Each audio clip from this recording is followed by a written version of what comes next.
Jay, Teresa Sullivan, principal of the high school. Obviously, we're missing our kids in the classes, and being a former history teacher, this is one of those moments in time that feels like you've got to capture it, and you've got to have those discussions while it's raw, while people are feeling it. My question is, as teachers, what are you feeling? What are you hearing from kids? How have our students been reacting, and what are they looking for? Or maybe Cam, could answer too.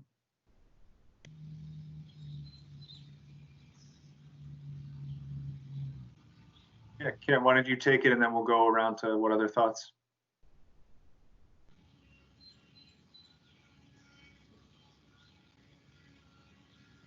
I think you might be muted, Cam.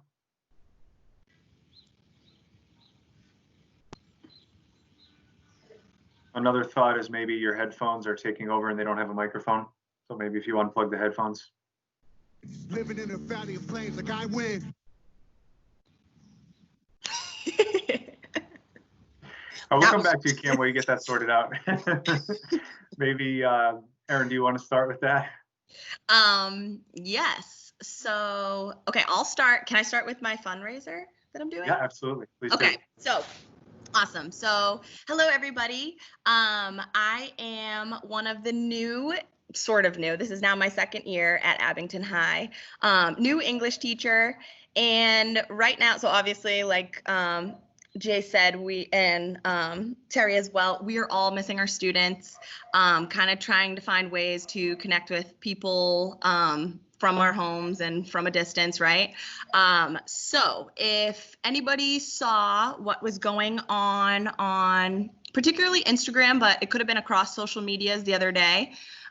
So on, what day was that? Monday? Let me see. 3 days ago. So 3 days ago, there was a social media blackout. So everybody was posting these black squares as kind of like a sign of solidarity to say, okay, we're muted, we're listening. Mostly it was non-black or non-people of color who were posting the black squares and kind of just saying like, hey, we know that there are issues out there. We know that people are talking about these hot button topics.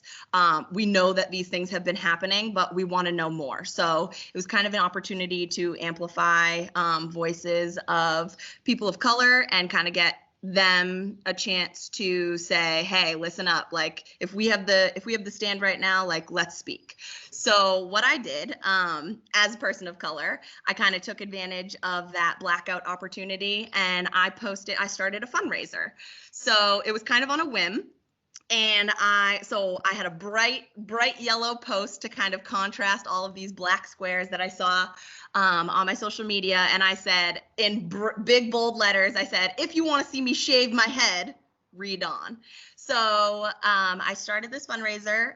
It's very, very informal. I just kind of was like, yeah, let's raise some money. Let's kind of jump on this energy kind of flow that we have going and make the most of it. So on June 14th, until June 14th, I am collecting donations and via my Venmo. And also for those of you who don't know, I'm also an artist. So I have like a business Instagram. So it's posted on my business Instagram where all the announcements about this donation as well. So I'm specifically looking to raise money for youth of color for arts and education. As an artist and an educator, obviously these two things are very important to me. And I know firsthand how race-related issues can affect someone's life, and just seeing largely impoverished areas and how a lot of times persons of color or youth of color in minority districts and stuff like that a lot of times don't have access to resources and programs for camps and stuff like that. So I was like, all right, let's raise some money. Let's do this. Education is important and art is important. So I want to kind of raise money for these causes. And in the past 3 days, we have raised over $6,000. for this, which I'm super excited about. Again, I'll be collecting donations until the 14th.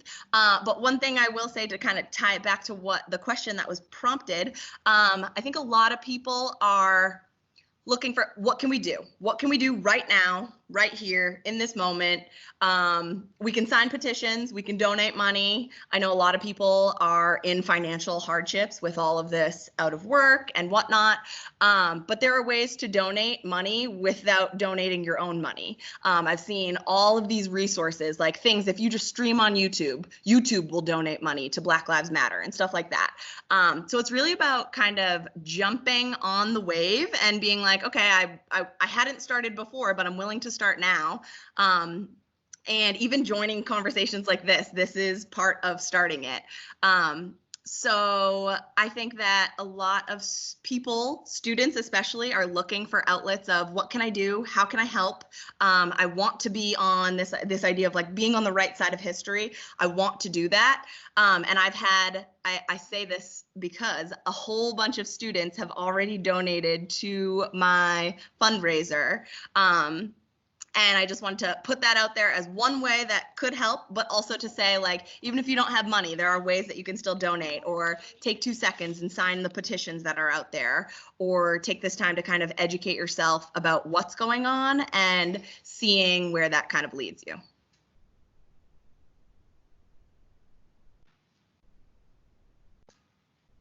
That's great, Erin. I'm excited to see you shave your head. When I did, it was more for convenience, but you're taking a bigger step than me, so good for you. What are some other things that people have found that are great ways to support or be a part of this moment in time? So, Erin talked about some of the financial ways, but what are some other things people have been hearing about to share or to share their time or money? So if I could just walk toward that and build on some of the things that have already been said. I don't know if you can hear me okay. So, Jay and Terry and Erin, you've started us down this road. And I just want to say to you, to be silent at this moment in time, especially for an institution in the United States like the public schools, just seems so wrong. And almost, silence also sends a message. And so, we need to have these conversations, and they need to be open. And that's just a place, as you had said, Jay, it's a beginning point. And Terry, wanting to be with our students at this time to have these conversations and, improve on something that isn't new, sadly, and is a cancer in our society. I sat in on a session that Dr. Sullivan gave in the library at Abington High School, where we were just talking about bias in classrooms, and did a survey of people and how they felt about their biases. And we all get into education to do right and good in the world, and sometimes we don't understand that we all have these inherent biases. And as institutions in America, racism is prevalent. And so, we're not going to solve it tonight, but as a school, we need to work to create these foundations of our democracy that provide equity for people. And I know that we're a long way from that. And, just those efforts like Erin talked about, getting it out, because not only does that fundraiser provide art assistance for kids who need it in underserved areas, it also gets the message out there. Jay, you want to see her shave her head? Well, in the back of your mind, while she's shaving her head, we're all going to know what it's about. So there's so much to do, and I just felt like I needed, as the person that who works in the Abington Public Schools in my capacity, I just needed to say that we need to have this conversation. We need to continue to have the conversation. And there's lots of things to do because that's our role in America. And that's what we're going to work at. So I'll turn it back over, and I don't know if Cam's ready to speak or whatever you want to go. Yeah, two quick things. Erin, if you could put your Venmo handle in the chat, some people are wanting access to that. And then Cam, do we have you back on sound at all, or any luck? Not hearing you yet. You want to maybe try switching to your phone? Okay. So Bridget, we'll try to get an answer from Cam eventually when he comes back. Let's see. So what are some of the best ways that people have come across or seen in terms of like how to be an ally, or how to work towards the right kind of approach in their classroom? I guess, Bridget, we're going to hear from Cam hopefully in a minute about his thoughts on that, but what are some things that people want to, that people can be a good ally, or people can be of assistance in this? What are your thoughts on that? Maybe Terry, and you have a long and illustrious education career. Erin, you can. I don't want to monopolize the conversation, so I didn't jump in, but of course I'm chomping at the bit at everything. But I got to say, and I'll jump off Peter as well. I have been so disappointed with educational leadership around the state, around the country, for many years, and even throughout all of this. Our failure to recognize what kinds of policies and practices that we promote or continue to put in place that are in fact culturally irresponsive. I think that's probably the safest way to say it. I also think that we do need to talk about what does our curriculum look like. And I'm 40 years out. I graduated 40 years ago from high school, but I still believe we are studying, for the most part, Western European,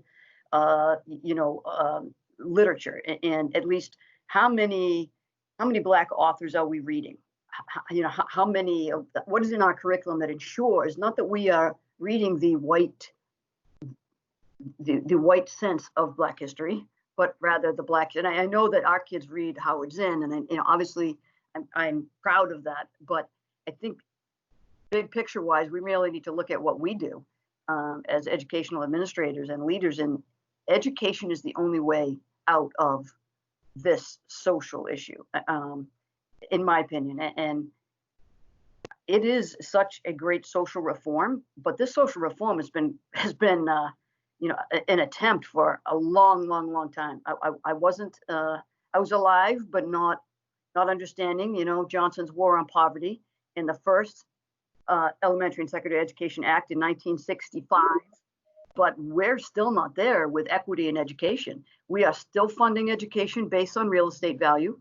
We're saying you have to live in the community where you pay taxes. That is very difficult in a financial situation, and hardships, and busing of our students, and the fees that we charge, our dress codes. I mean, there are so many things we need to dismantle, in terms of political process and policy. But I'm kind of tired of seeing my peers hop up on Twitter with pictures of themselves every 15 seconds with what do they call it? I don't know. It's all about a picture of them. And I really feel like we haven't done enough as educational leaders to really attack the issue. And we can't just say, I'm not a racist. Okay, but what are we doing, that's anti-racist? And I think that's where we are falling short. So I hope that we do better, and I think that there's so much more we can do. And I'm going to leave that to you guys. Can I just build on what Terry said just for a second? And I wasn't going to do a lot of talking because I'm going to tell you. I mean, nobody. I think what Terry, I don't know if you agree with this or not, or what people would think about this, but those things that you talked about in policy and curriculum have been institutionalized. And the data shows us that there's an achievement gap. and then we scratch our head and talk about, fixing the problem or how we're going to fix it, and we don't get to the root of it. Education is supposed to be the great equalizer. Well, if education in America is the great equalizer, then why are things so unequal? And so, we have failed to be the great equalizer in this area. And so we need to do more. So I'm agreeing with Terry, but I guess the only thing I'm adding to it is I think a lot of what she's been saying has been institutionalized. That it's almost systemic in America, and it goes across medical, it goes across zip codes in America, it goes across all aspects of American life. It's not just the schools, it's deeply rooted and institutionalized across all systems.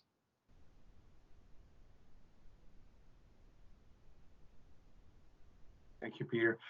I've certainly not been around as long, but I think one of the things that gives me the most hope about education as being a space for this to improve is that, I think if we take a 30,000-foot view, education probably does already provide a lot of the best movement for this. And the fact that we're so self-critical and willing to take blame and to take those challenges shows that I think this is where the change is going to come from. So, there are a lot of people out there that deserve a lot more blame than educators for some of the challenges that we have. And I think the fact that we're so willing to take that on speaks to the value that teachers and educators bring to this. So, Cam, are you back with us by any chance? Can you hear me now? Yes. All right. Oh, so, nice. Cam, I want to throw back to the question a minute ago from Ms. Wakeland that said, from a student perspective, what can we do as teachers to educate ourselves and better our classrooms when it comes to this movement? Yeah, that's a good question. I think it's really just understanding like the experience that you're not dealing with on a daily basis. I mean, I feel like a lot of times like people just don't understand where a lot of people are coming from. Like it's difficult to talk. Dang, we got a little echo.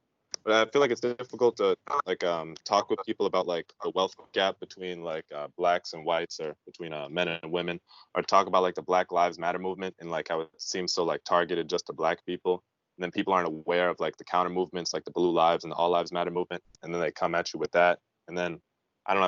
I feel like sometimes it's a little irritating, like when it's like a little hard to hear that from other people, because I don't know, they just haven't learned about it.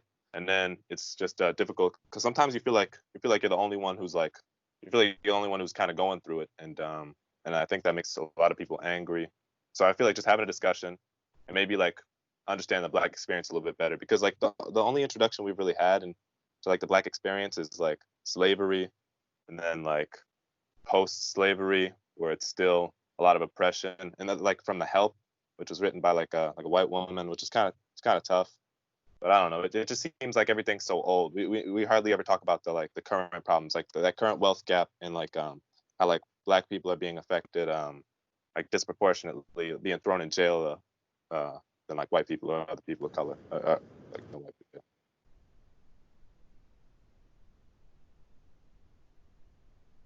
So Cam, what's something that stood out to you, not to put you directly on the spot, but something that, in one of your classes, or something that like maybe you've seen but wished would be part of a class that would really help, make that a reality at Abington High School?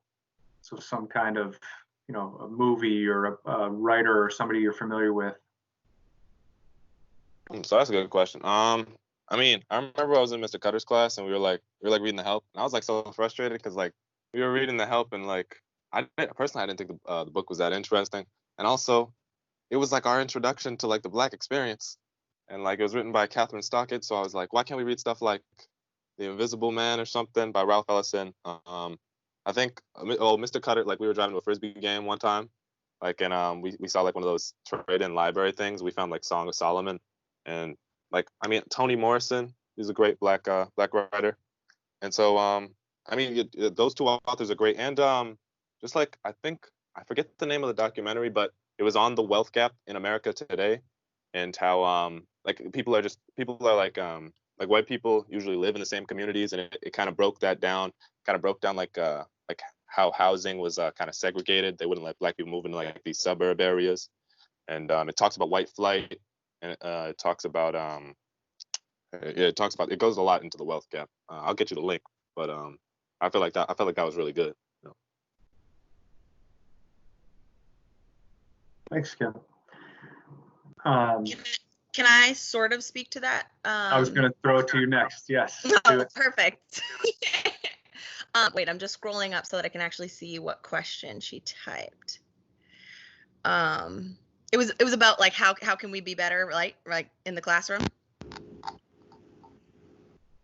So one thing that I was thinking about was, so this year I explicitly taught about race with my freshmen, and we were reading The Glass Castle, and there was a section that was super problematic. The grandmother in the text was like, it was like N-word this, N-word that, like the whole thing. And I thought, what a great moment to kind of use this as like energy. Like everybody reading the book is like, oh my God, Irma's the worst. Like she's so bad. She's so racist. It's so obvious. But then saying, okay, but why is she racist? And then there's kind of like using that as a starting point for a conversation. So I would say like, I mean, an English class lends itself to having conversations about humanity and people and differences anyway. So when I'm speaking on it, obviously I try to do these things in my classroom because my content relates to it anyway. But I think it's just as easy to be an English teacher and have books that talk about race and not touch on it. So I could see it going both ways. So I would say like as a way to kind of get that into the classroom, as the teacher, as the authority in the room, I'm going to be transparent. I'm going to put myself in a position of vulnerability and say, hey guys, we're going to talk about this tough stuff. We're going to have these difficult conversations, and none of us are going to know all the answers. And even though I'm the adult and I am speaking as a person of color and as the authority on this subject, as the teacher in the room, I'm still telling you, I don't know everything. And I think kind of showing students that we're still learning as adults and we're still figuring it out. And a lot of this stuff still doesn't make sense to us, even knowing that there are people who dedicate their lives to anti-racist work. And as an English major in college and now a grad student, like I'm still actively involved in seeking out these resources that will make me a better ally or advocate or activist or whatever. I think showing students that the work is never really over, and that being anti-racist is not something that has an end necessarily. Like it's not like, oh, okay, we want to be anti-racist and then all of a sudden we just are. I think kind of making clear that this is going to be lifelong. It's not going to be easy. It's not going to be like super fun. Like it's going to be uncomfortable. It's going to be awkward. It's going to involve not just like posting a black square on Instagram, but also talking to your grandfather. Like kind of showing them that these things are not just in English class, but also across the board, and it's in your life, and it's not in the real world that comes after high school. Like you're in the real world right now, and so it matters today forevermore. Like I think having more transparency and having adults show students, hey, I don't know it all, and I'm also in this inquiry learning, and I'm also questions come up and I don't know the answer and I'm willing to research and find out more, like kind of modeling that process for them. I think, at least in my classroom, it seems to work because students respond well to adults who act like they don't know it all, like because we don't, right? So I would say transparency and vulnerability in terms of what adults can do in order to help students better address these issues or address these issues in general in the classroom. Those two seem to help.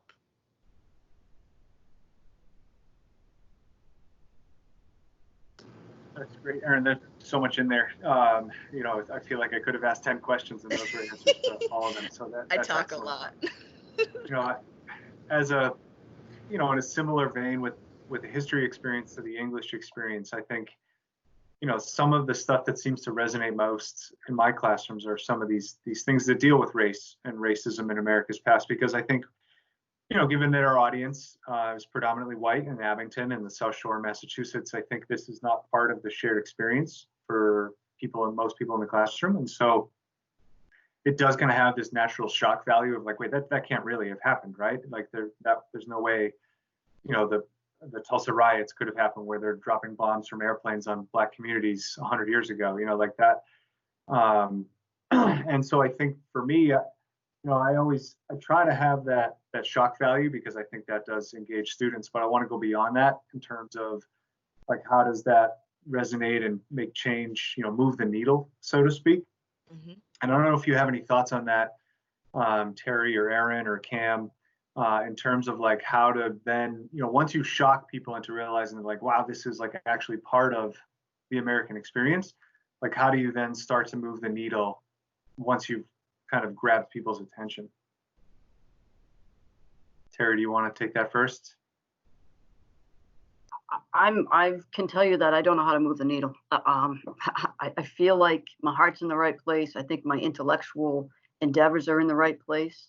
I'm going to tell a story at graduation, but so you might hear it again, but I can tell you that and maybe this is the shock value that is so appropriate, but maybe it isn't shock. But in 1980, actually it was December of 1979, I was a senior in high school. No smirking allowed. And in Miami, Arthur McDuffie ran a red light. He was a Black insurance agent around 34 years old. Faced by a sergeant, police officer, Miami Police Department. You know, I can't remember all the specific details, but I can tell you that 10 officers, I believed, beat him into a coma with a flashlight. He died. And one, two, I don't know how many of the officers were charged at some point with tampering with evidence because it had been claimed to be a car accident, a motorcycle accident. That's how he, you know, got those wounds to his head. And just a couple weeks before I graduated in May of 1980, the trial lasted about 4 weeks, I think. You know, consumed most of the month, and all officers were acquitted. No charge stuck, and then the riots, the protests, and the riots began in Miami, and I think that, you know, we all have life experiences that shape us. This was not my experience, you know, but it is something that I carry with me, in that as an educational leader, where are we? I mean, this was not exact, but I'm saying that 40 years ago, basically today, the exact same thing happened. You know, to the degree of this kind of incident, and shame on us, you know, and I'm sorry I don't have the answers. I wish I did, but I am learning. I want to learn, and I think maybe that's the answer, is that we are open and we listen. I think you know, Erin said the whole idea of Blackout Tuesday, you know, I think was stop, just stop, listen, research, learn, and I hope that that's beneficial and that we do make some headway. But I certainly don't have the answer.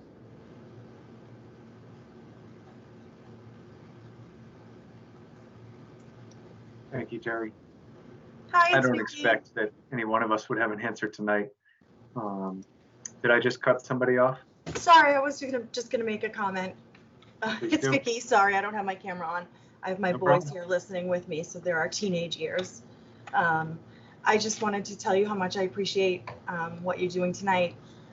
Looking at the list of participants, I'd just like to point out that we're starting too late, that we need to start in kindergarten.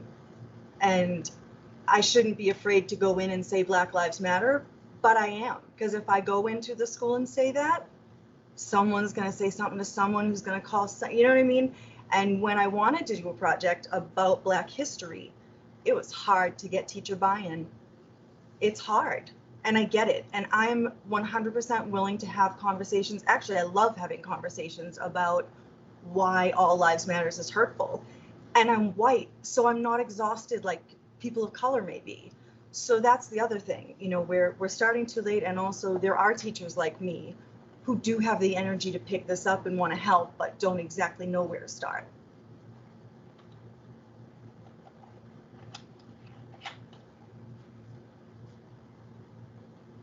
Thank you, Vicki.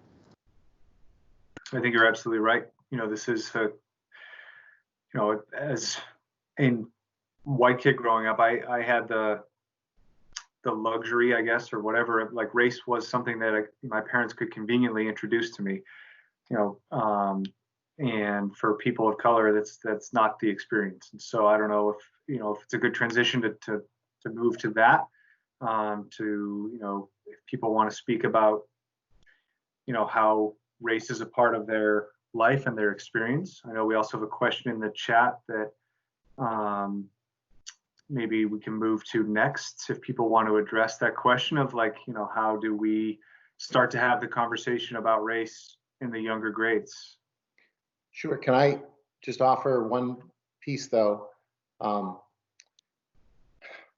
Through, I guess, the frustration that we're hearing from everyone, it's I just don't want people to lose hope. We have an opportunity, and we're not going to stop trying to move the needle, even if you can't measure the good that you do. We need, and we will, continue to work toward the good, to be the equalizer that we need to be in public schools. We're just, it's, you know, and I'm a aging white male, and so I feel very, I guess, I don't have the greatest comfort level at just saying that, because how, you know, who am I to say that? But I just don't feel like we can. I haven't experienced a life that has, where the poison of discrimination has hurt me personally. So I feel, you know, a little uncomfortable just throwing that out there. But I think we need to get to a place where we're uncomfortable when we're having those conversations and make improvements and not stop trying, no matter what. You know, we have to move the needle. So I just need to say that. Can I also speak to, I think it was Vicki or somebody mentioned, you know, bring it down to elementary classrooms and that uncomfortableness that we feel, you know, when we say, you know, Black Lives Matter, what happens there? I got to say that, you know, we have got to be able to be supported to call out racism. You know, we can't be in a classroom and say, yeah, you know, yes, and you know, I'm speaking to a particular event, you know, where the president said, and both sides, you know, what the term he used? I don't know, but what did he say, Jay? He said there are good people on both sides. Good people on both sides, right? There are good people on both sides. I believe that was the Charlottesville. Yes, we can't be afraid to call out racism as, oh my God, you're pushing a political agenda. You know, I do think that has stopped teachers in classrooms from feeling comfortable with the responsibilities to educate people on what constitutes racism. And, you know, that's got to change. Jay, if I could just jump in on that, just right off of Terry's point. I haven't been teaching in the classroom all that long, especially compared to Terry. But I just echo those feelings. Even 10 years ago, it was a lot easier to have those conversations. And, you know, it's on me, certainly, but it becomes a lot more challenging to have the conversation when you know it's going to be politicized, or you're going to have a parent email, maybe even before the end of class. Or you might have a kid who's going to record it and try and do certain things. So I think that's a unique challenge that wasn't there, 10, 12 years ago when I started teaching. And I feel like the conversations were a lot better. I've been fortunate this week. I've had students that I had in class then where we've gone back to those conversations, and it's made me reflect on the fact that there's definitely more of a fear to have those conversations now as a teacher. And, times I question myself, is it worth it? And, I'm disappointed in myself looking back where it's been like, you know what, it's easier just not to. But I think that goes back to like Terry saying that, we can't be afraid to call things out and call out racism. Can I jump in? This is Patricia Flommer. I agree with what Pete's saying. I've been there for 20 years, and I have found it harder in the last 3 years to discuss things that I did not used to find difficult. And when I've tried, there have been explosions in my classroom. Dr. Sullivan's aware of some of them. On the other hand, I agree completely with what you're saying, Dr. Sullivan, that I have to be uncomfortable. And what I've been thinking about lately is perhaps if we weren't in this COVID pandemic, maybe things wouldn't be as positive as they are right now with the protests. And so many people, students have been emailing me, people have been writing for the Green Wave Gazette. I've been thinking in the past 2 days, maybe 3, that if we weren't all in the space of having time to think and having time to watch the news and maybe really hear the story of Black people, that maybe we wouldn't be seeing the positive unity that's coming out of it, because I don't know if I've seen so many white people really supporting the Black agenda as I do right now. And so, Pete, to answer that, I think that's a positive, because in the last 3 years, coincidentally, it's been very difficult to talk about things in the classroom because people do accuse me of a political agenda. And I agree with what Mr. Serino is saying. Sometimes I just think it's easier not to talk about it, but I'm glad that I do talk about it anyway, because perhaps one person needed to hear that a teacher was on their side. And I'm starting to see that with some emails I'm getting from people and some students that are doing some writing and sending it to me. So I think it is scary. I can say for me it's scary because I don't want people exploding in my classroom towards me. But on the other hand, I'm glad that I never backed down from it, because maybe one person needed to hear it, and maybe that's the one person that writes for the Green Wave Gazette and 100 people read it. So thank you, Pete and Terry, for what you said, because I hear that and I feel that in my classroom.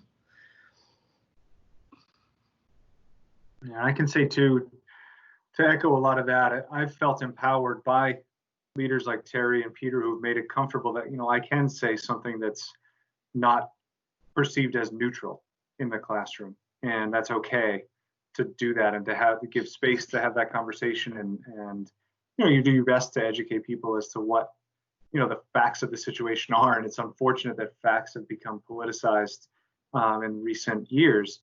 It was a really nice time when you could just say, well, this is the way it is, and that's not the world we live in right now.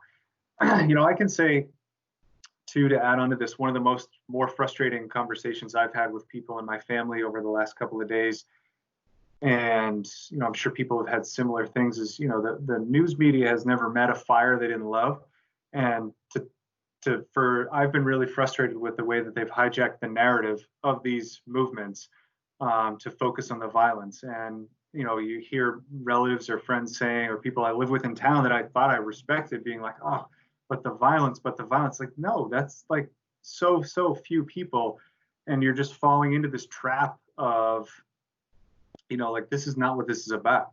There's 99.9% of the people out there are out there for the right reasons. So that's kind of the stand that I'm trying to take right now, is whatever conversations I have, I try to do that. And so whatever little I can do, I think if I were in my classroom, I think that would be one of the things I know I would be talking about. So I want to jump back a while ago. Erin O'Brien had a question. Let me just pull it back up. Essentially, like, acknowledging that institutionalization and education can obviously take a while to change. What are some steps that we might be taking to be ready for the fall when the new school year begins, in terms of, would that be like forming working groups or partnerships with more diverse districts, or how do we avoid waiting for reform and starting now? So I don't want to put Peter and well, Terry, I know I know your answer to that exactly, but the in terms of what the district would be willing to, either commit to, or how we might make sure this conversation continues. I know as a history department head that, we're going to continue to have these conversations in class, and I'm going to continue to empower my department members to not shy away from these topics. Erin, I don't know how much of a specific answer that is to your question, but I'll let Miss Slayton go, and then yeah, you got your hand raised. Let's do it. Okay, yeah. So I wanted to speak to this. So obviously, like I said, this is my second year teaching, like ever, not just at Abington, ever in general. So I am a fresh face on the scene, and I know what I want to do, and I know what I want to talk about, and I know what I want to prioritize in my class, and conversations about race are definitely in there. And one thing that I tried to push for this year were more connections with university level, because a lot of times when we have conversations in our class, everybody looks to you as the teacher for all the answers. And a lot of times when you're like, ooh, I don't know the answer, or I would have to look that up or do more research or whatever, a lot of times the conversation ends there, right? Because sometimes people don't follow up, or they don't actually get the answers or whatever. And a lot of times I find myself being like, wow, I wish I knew everything so that I could just answer all of the questions and just like have a response for everything that comes up in my class. But obviously, that's not realistic, right? We don't know all the answers. A lot of the questions don't have easy answers that can just be like tossed back at students, right? So what I was looking at was, I have had so many professors who dedicate their lives to these kind of studies and anti-racist work, and kind of looking at like how we can do better. So what I was we had one PD this year where we had a professor from Bridgewater State, which is local university. A lot of students end up going there, who has done her life's work, has been dedicated to these kind of ideas, these kind of conversations. And she came in and she provided professional development for the staff. And I loved that. I thought that was so important, because a lot of times when we ask students, hey, we're going to have these conversations, we're going to check our prejudices and be vulnerable and like not be shy about talking about race and stuff. A lot of times, if we're asking students to do that, then the assumption is the teacher has also done that work for themselves. And that might not also be true. So offering like professional development opportunities for staff, as well as these opportunities to have these conversations with students, I think is just as important, because if the adults in the conversation have never said, hey, let me look at myself and check and make sure that I don't have any biases that are kind of coming into my classroom unknowingly, then how can students do that? So just in terms of like, what can we do? We could partner more with universities or people who are resources, who know this stuff like the back of their hand, because this is what they have dedicated their lives to focusing on and educating others about, instead of like acting like I am the end all be all resource in my classroom. And that also kind of ties into something else I was thinking earlier. A lot of times I rely on resources. I'll be like, I can't give you the facts and the data as presented as nicely as when I read it, so I'll just give you the resource. So I think that a lot of times, like having the conversation revolve around some sort of text. Obviously, we would hope it would be like legitimate information, right? But whether that's a text like a piece of literature and we talk about race because of something that comes up in the novel, or hey, we're having this conversation about Cam earlier mentioned about like housing and how like redlining policies were in place, like stuff like that. Like actually having resources and data and facts to show students like that's how we're going to push the needle. Like, saying like, okay, it's not just my word against yours. It's not just like, I'm not just like making this stuff up. It's not just like, because I'm a person of color, these are my experiences. And I all of a sudden was born with all of this knowledge, because a lot of times people think, oh, if you're Black, you must be an expert on all of this stuff. Not necessarily, right? Like, there are Black people and people of color who have no idea what institutionalized racism is, even though they're a part of the system. So I think that a lot of times when questions come up and we're having these difficult conversations, relying on resources and relying on actual information that's like tangible, and be like, hey, look back at that thing that I showed you last week. Those kind of things help the conversation to continue, and then also help like the permanence, and like people believe it more when there's data in front of them, as opposed to being like, I'm going to tell you my story. Even though that's legitimate, people believe it more when it's my story plus the facts, plus this history, plus these cultural contexts, like all of those things kind of compiling together to be like, hey, here's the big picture. I know you were only looking at a little piece before, but if you open your eyes and kind of look at like, hey, what about all of these other perspectives and experiences that all these other people who don't look like me have, and kind of looking at like, oh, okay, and there's data and history and facts and like actual things to back that up. I think that's helpful.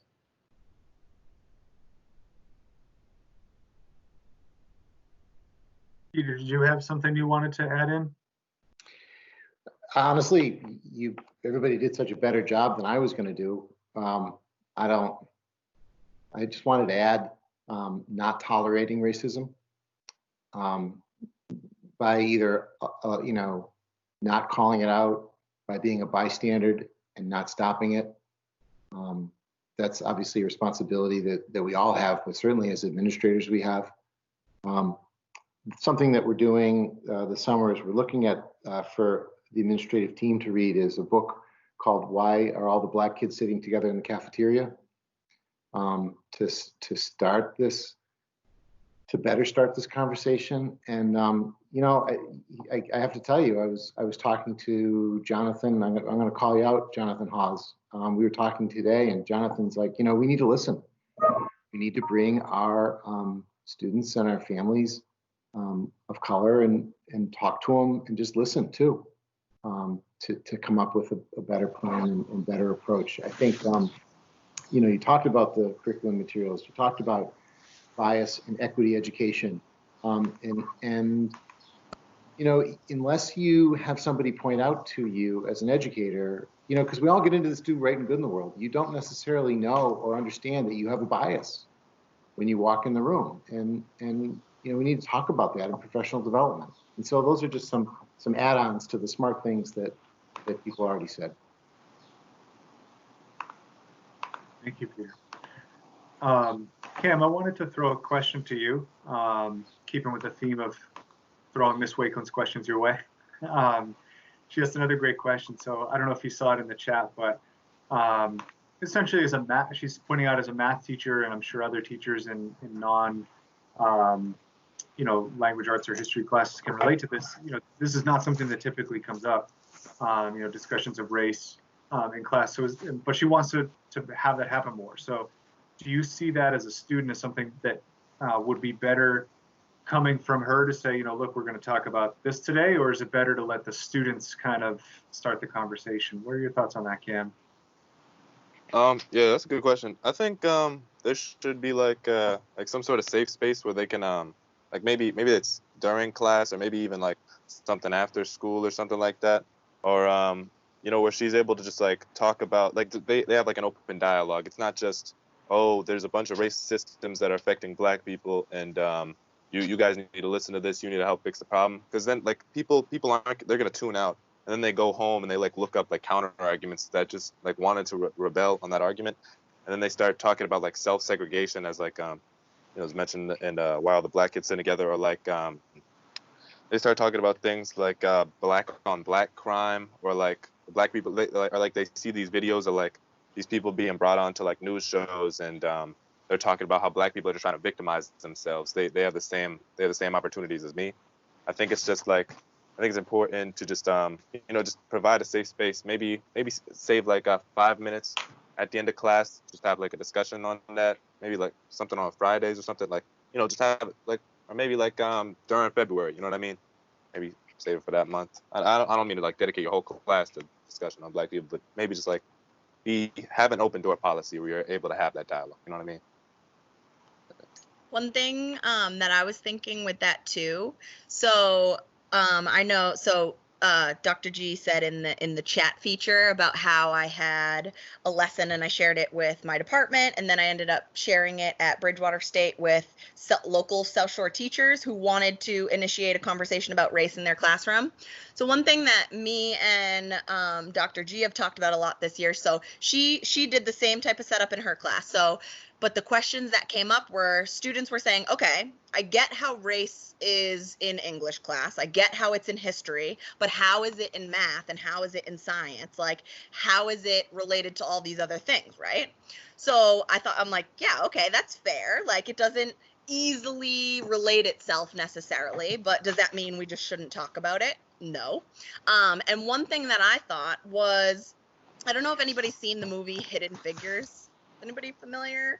About the I'm like so bad on recalling, like something to do with like NASA and like this, I don't know if it was spaceship or some sort of spacecraft or whatever, but basically there was this Black woman, or like a group of women who were behind all of the mathematics in like basically responsible for getting the spacecraft up in the air or something like that. And the whole idea of the movie was called Hidden Figures because these people never got the proper recognition for all of their contributions to this field of math. Like, yeah, everybody clapped when the spaceship got up, but nobody said, hey, who was behind that? Like, who had all that logistics and stuff like that? So I think that when it comes to science class or math class or things that don't obviously relate themselves to conversations about race, I think then it asks you to do a little bit more work as the teacher to be able to say, okay, how can I bring these conversations in? Because if you're saying, yeah, these are valuable, we should be having these, then okay, how are you going to relate them?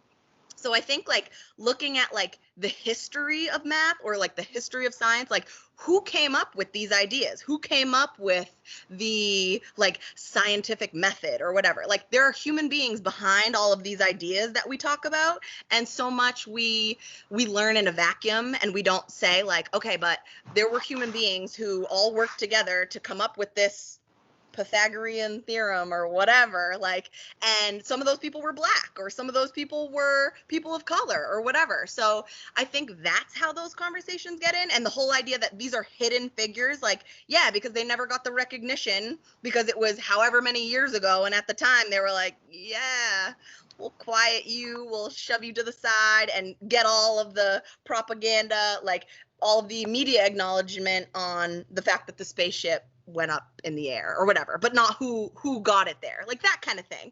I don't know if that made sense, but basically just the idea of when the topic is not necessarily, or the content like math, science, whatever, is not necessarily, you don't see a direct relation, then that just means like you have to do a little bit more work in like finding the relationship, because human beings are in any subject and there would be diverse human beings in any subject. So just like making space to kind of acknowledge those accomplishments, or seeing like, hey, I bet you didn't know that the guy who discovered gravity was so-and-so or whatever, like stuff like that. I don't know if that made sense, but that was my 2 cents.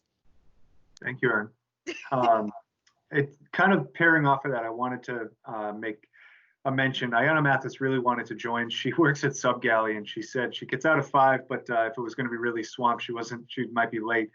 I got an email saying she was, apparently Sub Galley was hopping today, so she's not going to be able to join us.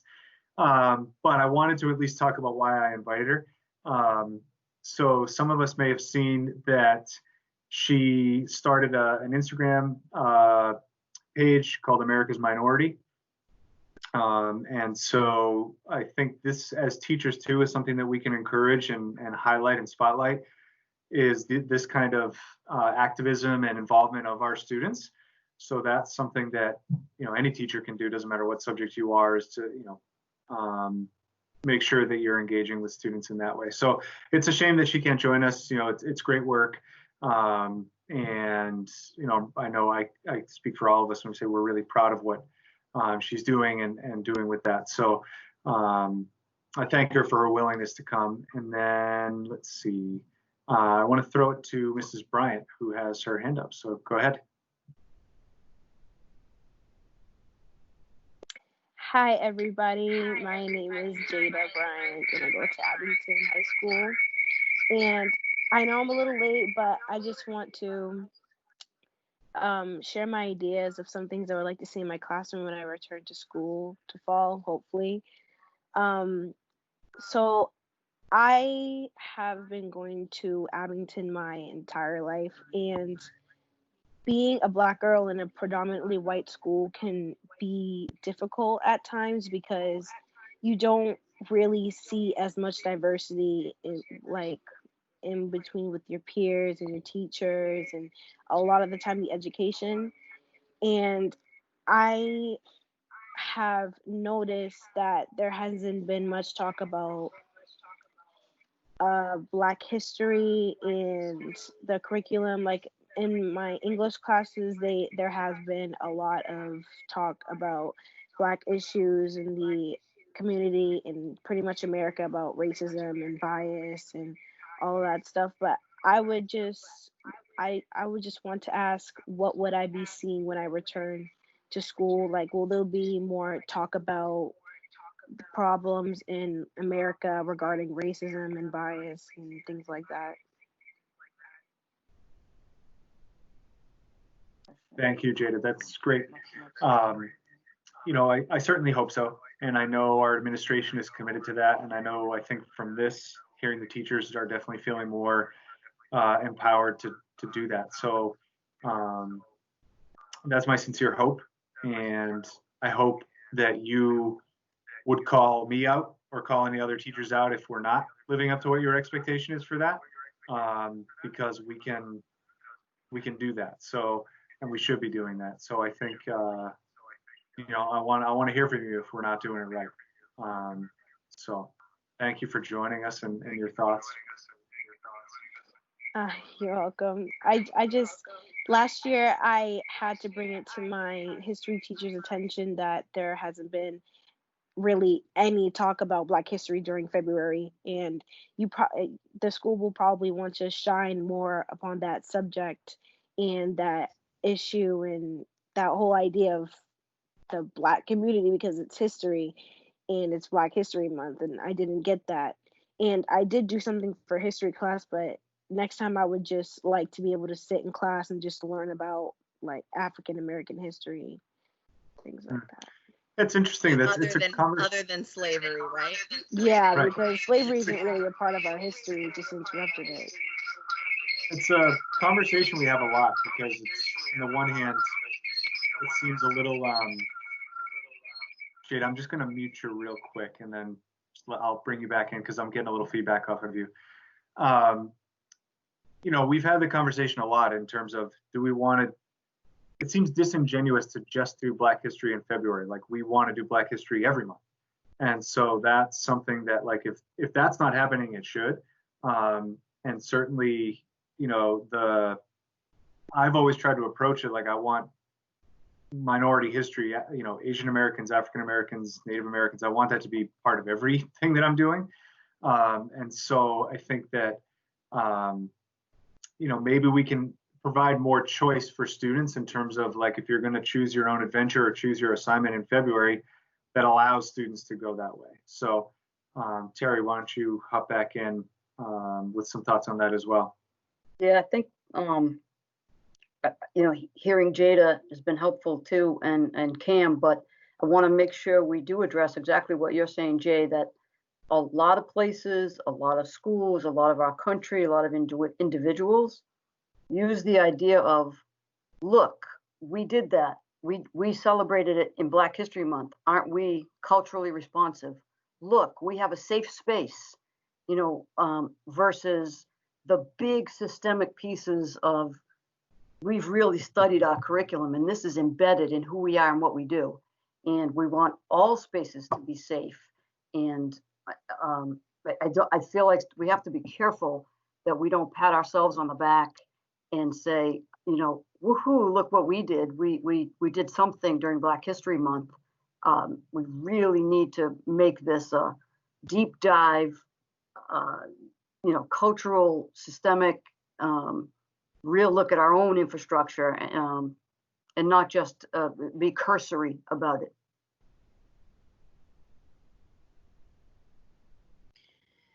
Yeah, I think so often that can become just performative activism. Like, oh, it's Black History Month, like we're just gonna talk about it, and then as soon as February is over, back to business as normal. Like, and I think that's what a lot of people were saying with the Blackout Tuesday thing. Like, okay, you posted a black square. How did that move the needle? What did that do? How did that show your allyship or your solidarity? Or did you educate yourself? All you did was post a black square. So I think a lot of people were saying, well, is it just performative? Were you just doing it because you saw everybody else posting it and you were just kind of jumping on the bandwagon? Or are you actually doing some sort of work behind your screen that, like, all we can see is what you post, right? So if you're posting like, hey, I'm not a racist because I posted my black square on Blackout Tuesday to show my allyship. Like, not exactly. So often that can be performative. It's just something that you do because people are watching. But when people aren't watching, when you're on your own, when you're with your family at Thanksgiving and things are being said and you're kind of uncomfortable because you're like, hey, I know better than that. Are you going to speak up, or are you going to just sit behind your phone with your black square?